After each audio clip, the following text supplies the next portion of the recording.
राजस्थान कांग्रेस के फीडबैक कार्यक्रम के 2 दिन के दौरान कुछ ऐसी बातें निकल कर आई है, उससे बहुत स्पष्ट लग रहा है कि कांग्रेस के अंदर कितना अंतर्द्वंद है।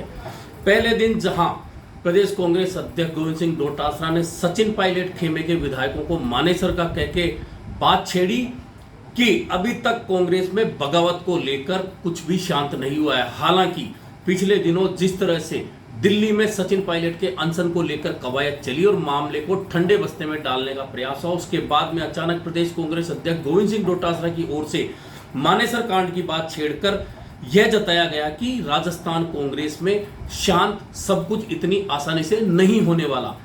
फिर भी किसी तरह से पहला दिन निकल गया। अब दूसरे दिन तो इससे भी बड़ी बात हुई और बात की शुरुआत हुई सचिन पायलट के शाहपुरा और खेतड़ी दौरे को लेकर। इसी के साथ जो खेतड़ी में राजस्थान सरकार के मंत्री राजेंद्र सिंह हुड्डा ने जिस तरह से मां का दूध और छठी के दूध की बात की, आज वह चर्चा का विषय रही। हालांकि बात बाहर निकल कर नहीं आई, लेकिन जिस तरह की तस्वीरें निकल कर आई और तस्वीरों में राजेंद्र सिंह हुड्डा के बयानों की कटिंग्स नजर आई, उससे स्पष्ट था कि सब कुछ उन बयानों के इर्द गिर्द बातचीत हो रही है।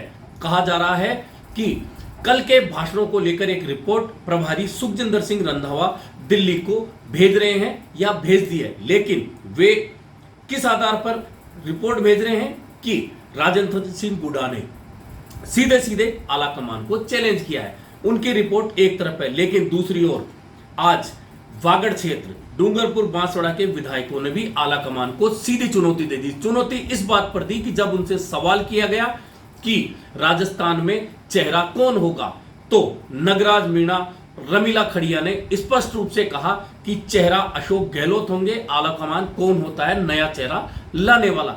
यानी कि एक चुनौती उधर से मिली तो दूसरी चुनौती इधर से मिली है।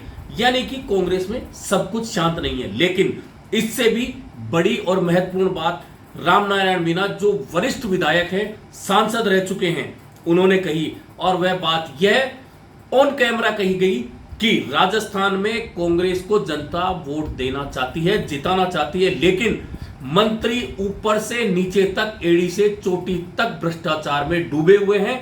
और आखिरकार मुख्यमंत्री अशोक गहलोत की क्या मजबूरी है कि उन्हें हटा नहीं पा रहे हैं। वहीं बातचीत में उन्होंने सीधे सीधे आरोप लगाया कि कोटा संभाग में मंत्री शांति धारीवाल भाजपा को वोट दिलाते हैं, भाजपा को जिताने का काम करते हैं। वहीं जब उनसे यह सवाल किया गया कि इतना भ्रष्टाचार है तो कांग्रेस की सरकार वापस कैसे आएगी, क्या उन मंत्रियों के टिकट काटे जाने चाहिए, तो उन्होंने कहा कि मंत्री पैसा कमा रहे हैं प्रत्यक्ष और अप्रत्यक्ष रूप से।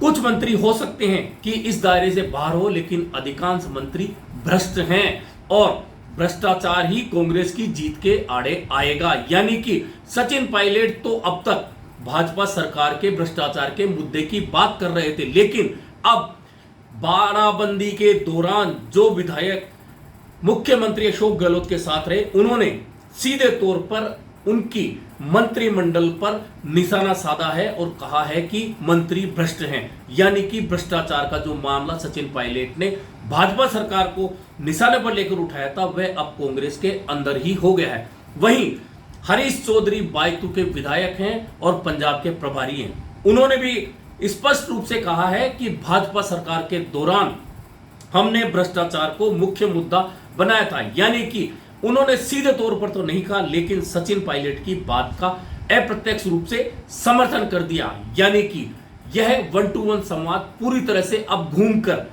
भ्रष्टाचार की बात पर आ चुका है। हालांकि अंदर किस विधायक से क्या बात हो रही है यह एक अलग विषय है, लेकिन मुख्य मुद्दा चुनाव जीतने का हो रहा है। और बाहर विधायक आकर ये कह रहे हैं कि प्रश्न उत्तर से या प्रोफार्मा से हार जीत नहीं होती, सोशल मीडिया से हार जीत नहीं होती। जनता यदि चाहेगी तो जिताएगी, जनता नहीं चाहेगी तो नहीं जिताएगी।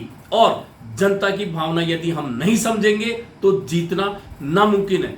दूसरी ओर सचिन पायलट का मुद्दा लगातार अभी गर्म है, क्योंकि सचिन पायलट 1-to-1 संवाद के पहले दिन जब उनका नंबर आना था तो दौरे पर थे, उसके बाद वे दिल्ली चले गए। ऐसे में दूसरे दिन भी वे नहीं आए। कल बिड़ला ऑडिटोरियम में एक दिन का सेमिनार है, क्या सचिन पायलट यहां आएंगे या नहीं आएंगी, इस बारे में भी चर्चा है। लेकिन सचिन पायलट का अगला कदम क्या होगा और उनके अनशन के मुद्दे को लेकर, उनकी ओर से उठाए गए भ्रष्टाचार के मुद्दे को लेकर आखिरकार कांग्रेस में क्या पक रहा है, इस बारे में सभी की उत्सुकता बनी हुई है। दूसरी ओर, क्या सचिन पायलट को लेकर पार्टी वास्तव में गंभीर है? क्या सचिन पायलट को लेकर पार्टी कोई निर्णय लेने के मूड में है?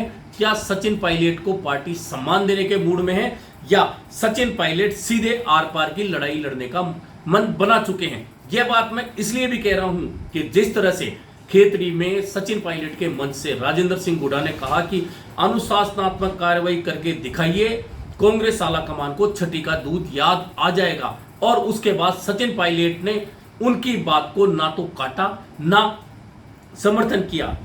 इससे एक अंदाजा लग रहा है कि सचिन पायलट अब सीधे सीधे आर पार का मूड बना चुके हैं। वे स्पष्ट रूप से कांग्रेस आला कमान की ओर से चाहते हैं कि उन्हें कहा जाए कि हां, तुम्हें पार्टी इस जगह रखना चाहती है, तुम्हें इस पद पर रखना चाहती है, या आप पार्टी में ये रहोगे, अगले चुनाव में आपका यह चेहरा होगा, आपकी यह जिम्मेदारी होगी।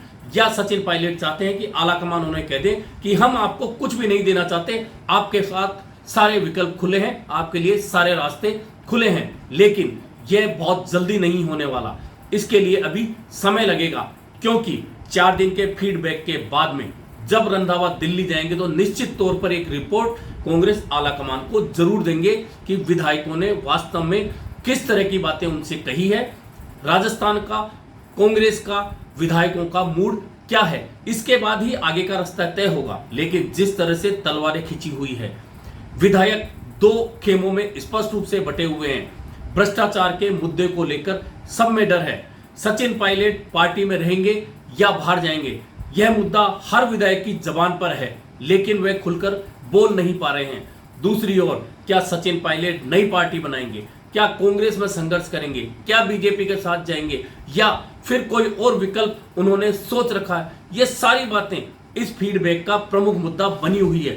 भले ही अंदर 13 प्रश्नों का एक प्रोफार्मा विधायकों को देकर पूछा जा रहा है, वह एक फौरी कवायद है जो पार्टी कर रही है, लेकिन हकीकत यही है कि पार्टी का एकमात्र और प्रमुख मुद्दा यह है कि सचिन पायलट का क्या होने वाला है, सचिन पायलट क्या करने वाले हैं। मुख्यमंत्री अशोक गहलोत सचिन पायलट को स्वीकार करने वाले हैं, मुख्यमंत्री अशोक गहलोत सचिन पायलट को लेकर आलाकमान के फैसले को नकारने वाले हैं, क्योंकि अब तक जो कुछ भी हुआ है उसमें सचिन पायलट खेमे ने भले ही जुलाई 2020 में अपनी बात कहने के लिए मानेसर को चुना, लेकिन उसके बाद से लगातार अशोक गहलोत खेमा आला कमान को आंखें दिखाता रहा है। इसलिए फैसला बहुत आसान नहीं है, लेकिन जो भी फैसला होगा कांग्रेस के लिए दूरगामी होने वाला है। इसलिए 1-to-1 संवाद जब 20 अप्रैल को समाप्त होगा और पूरी तस्वीर निकल कर आएगी, उसके बाद सचिन पायलट को लेकर भी